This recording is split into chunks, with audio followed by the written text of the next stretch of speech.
नमस्कार दोस्तों, आप सभी को पॉलिटिकल विंग्स यूट्यूब चैनल पे स्वागत है।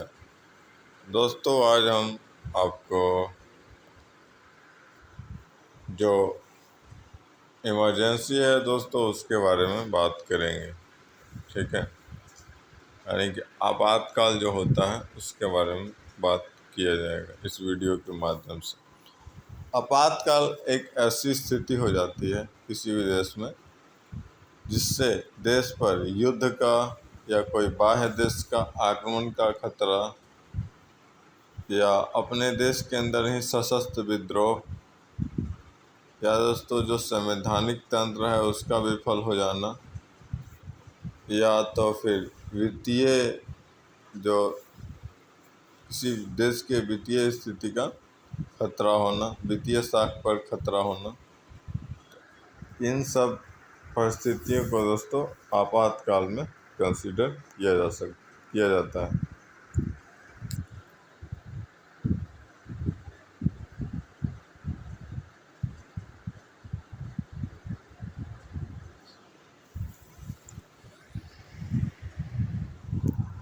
आपातकाल के प्रावधान क्या किए गए हैं? और दोस्तों, ये भारतीय संविधान के जब 18वें भाग में देखेंगे तो आपातकाल का वर्णन दर्शाता है, जो कि अनुच्छेद 352 से 360 तक वर्णित है। ठीक है,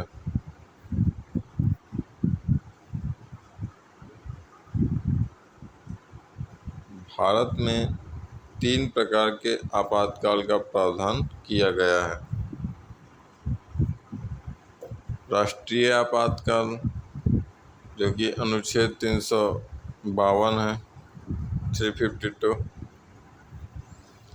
राज्य में जो संवैधानिक तंत्र की विफलता यानी कि राष्ट्रपति शासन जो होता है वो दोस्तों अनुच्छेद 356 के अंतर्गत लगता है। एवं थर्ड जो दोस्तों है लास्ट, वो है दोस्तों वित्तीय आपातकाल, जो कि अनुच्छेद 360 के अंतर्गत लगाया जाता है। ठीक है दोस्तों,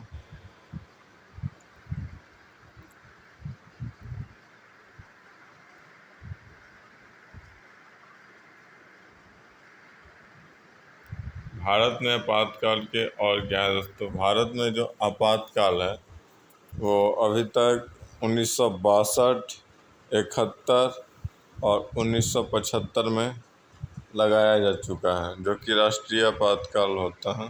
ठीक है, और 1975 की आपातकाल जो थी वो आंतरिक असुरक्षा के कारण लगाया गया था। और जो दोस्तों 1971 का आपातकाल चल रहा था उसी के दौरान ही ये 1975 का आपातकाल लगा दिया गया था। ये दोस्तों 1977 ईस्वी में जाकर ख़त्म हुआ। ठीक है, 44वें संविधान संशोधन के द्वारा आंतरिक अशांति शब्द को हटाकर सशस्त्र विद्रोह शब्द जोड़ा गया। ठीक है दोस्तों,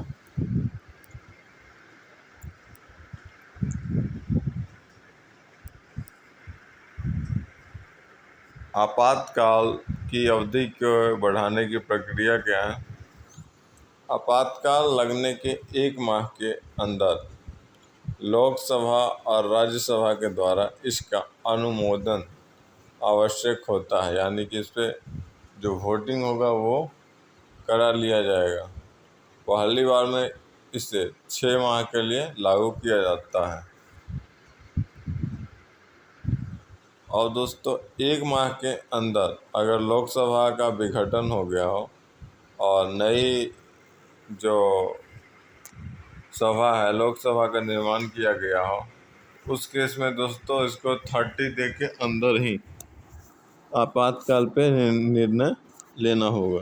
ठीक है, उसको पारित करवाना होगा। अगर पारित नहीं होता है दोस्तों तो वहाँ से आपातकाल नष्ट हो जाएगा।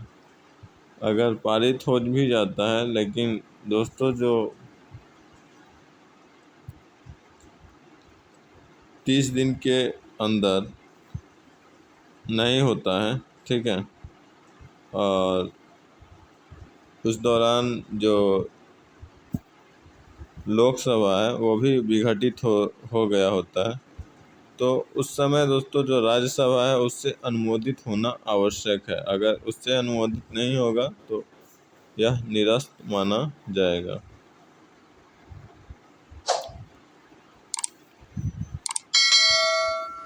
दोस्तों अभी तक पॉलिटिकल विंग्स यूट्यूब चैनल को सब्सक्राइब नहीं किए हैं तो इसको सब्सक्राइब कर लीजिए। बेल आइकॉन जो होता है उसको प्रेस कर लीजिए दोस्तों, ताकि आपको वीडियो प्राप्त होता रहे।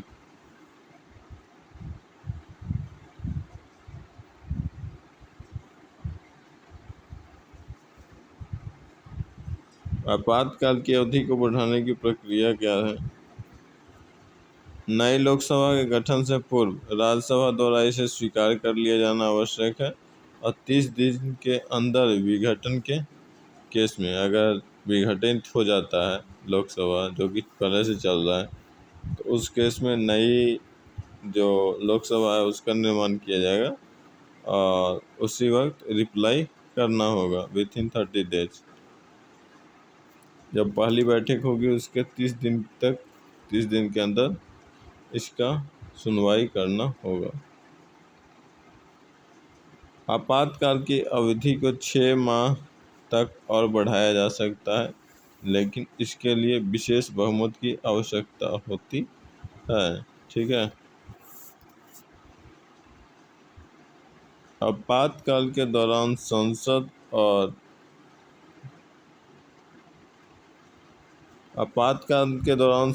विधानसभा की जो अवधि है उसको 1 वर्ष के लिए बढ़ाया जा सकता है। ठीक है दोस्तों, अगर ऐसी स्थिति आती है तो।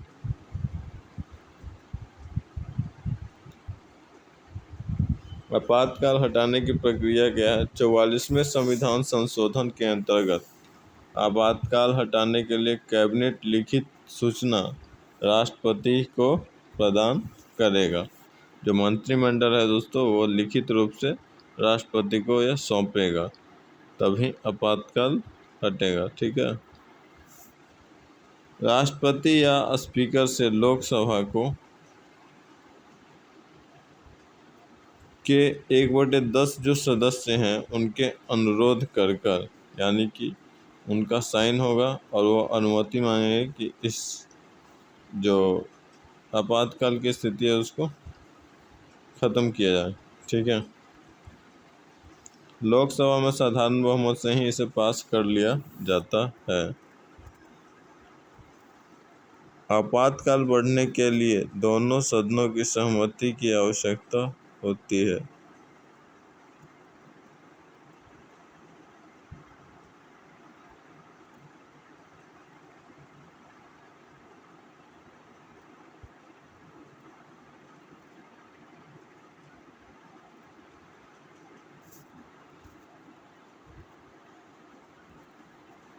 आपातकाल के दौरान संघ एवं राज्य संबंध और क्या होता है दोस्तों?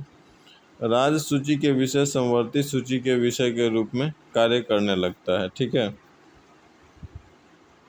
संघ राज्य सूची के विषय पे कानून बना सकता है, यानी कि संघ को अधिकार प्राप्त हो जाता है कि वो राज्य सूची के विषय पे भी कानून का निर्माण कर सके। और संसद के सत्र अगर नहीं चल रहा हो उस स्थिति में जो राष्ट्रपति है वो राज्य सूची के विषय पे अपना अध्यादेश जारी कर सकता है। ठीक है। आपातकाल में संघ सरकार राज्यों के किसी भी मुद्दे पर निर्देशित कर सकता है, यानी कि राज्य को जो संघ सरकार हो निर्देशित करेगा और ये इसको अधिकार प्राप्त हो जाता है। आपातकाल से संबंधित तथ्य अगर बात करें दोस्तों, तो आपातकाल को 1 साल से ज़्यादा भी लगाया जा सकता है और जो पंजाब है दोस्तों वहाँ पे लगाया जा चुका है 3 साल तक। ठीक है।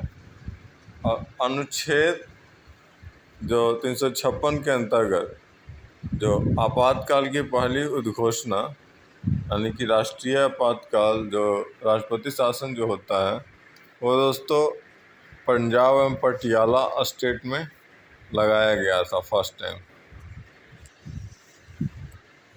उत्तर प्रदेश में सबसे अधिक बार राष्ट्रपति शासन लगाया गया है। और सबसे बड़ा अगर बात करते हैं तो दोस्तों वो 3 साल की अगर बात करेंगे, सबसे बड़ा में 3 साल का दोस्तों, तो पंजाब वाले स्टेट में लगाया गया है। ठीक है। भारत में अभी तक वित्तीय आपातकाल जो है वो नहीं लगाया गया है। ठीक है दोस्तों।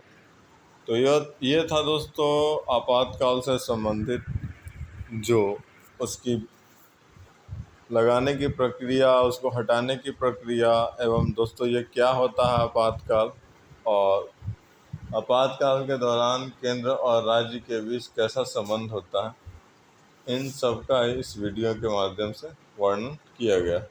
आशा करते हैं दोस्तों आपको वीडियो अच्छा लगा होगा। अगर वीडियो अच्छा लगा होगा दोस्तों के साथ शेयर कर दीजिएगा, चैनल को सब्सक्राइब कर लीजिएगा, और जो बेल आइकॉन होता है उसे प्रेस कर लीजिएगा। ठीक है। और दोस्तों इस वीडियो को लाइक, शेयर और कमेंट करें। ठीक है। वीडियो देखने के लिए धन्यवाद दोस्तों। आपका समय शुभ हो।